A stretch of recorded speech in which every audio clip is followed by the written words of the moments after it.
el tema de hoy que voy a tratar es sobre la supremacía constitucional.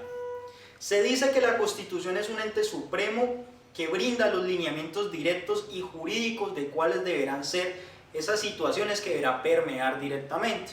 Entonces la cuestión es que si un conglomerado de personas no tiene esos lineamientos, esas directrices sobre las cuales funcionar, entonces la Constitución ¿para qué está? Es la pregunta que uno se hace directamente.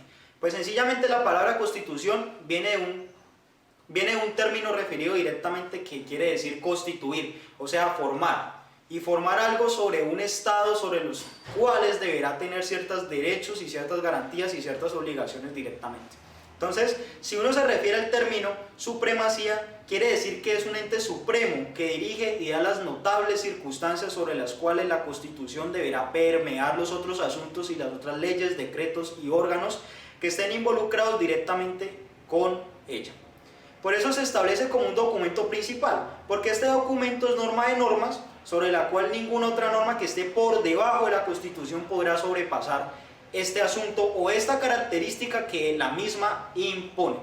Entonces, si la Constitución es la supremacía, ¿qué vendrán siendo los otros elementos que conforman ese Estado?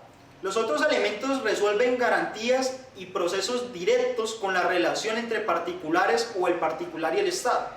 Pero la Constitución es la que hace la vigilancia que no se vulneren ni derechos, ni garantías, ni fundamentos en los cuales están inmersos todos los contenidos normativos.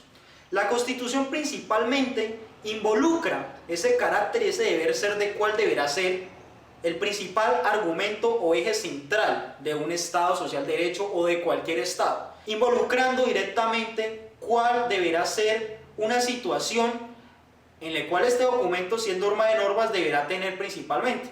Si hablamos de supremacía, hablamos de jerarquía, y esa jerarquía quiere decir que ningún elemento podrá estar por encima, porque la Constitución no sencillamente se inventó esto o los padres del Estado lo quisieron hacer, sino que lo involucraron a través de la Revolución Francesa, a través de la Revolución Inglesa, a través de la Revolución Norteamericana, donde se estableció que este carácter o este componente tendrá todos los factores normativos sobre los cuales se van a establecer diferentes elementos que garanticen la principal consecuencia de resolver conflictos de intereses dentro de un Estado.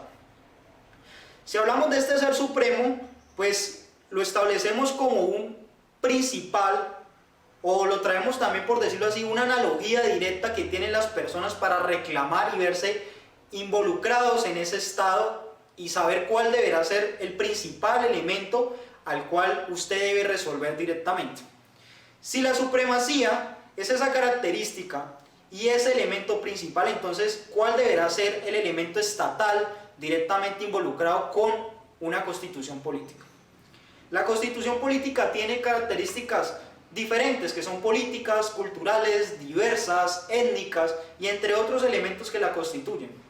Pero lo más importante es que es un texto sagrado que involucra todos los significados, parámetros y requerimientos necesarios para resolver los problemas que subyacen en los otros contenidos jurídicos y legales. Cuando hay una diferencia entre derechos, cuando hay una diferencia entre situaciones jurídicas, ¿quién resuelve? La Constitución política. Ningún elemento diferente podrá tener la posición de garante frente a una Constitución que significa que contiene todos los elementos principales del ámbito jurídico.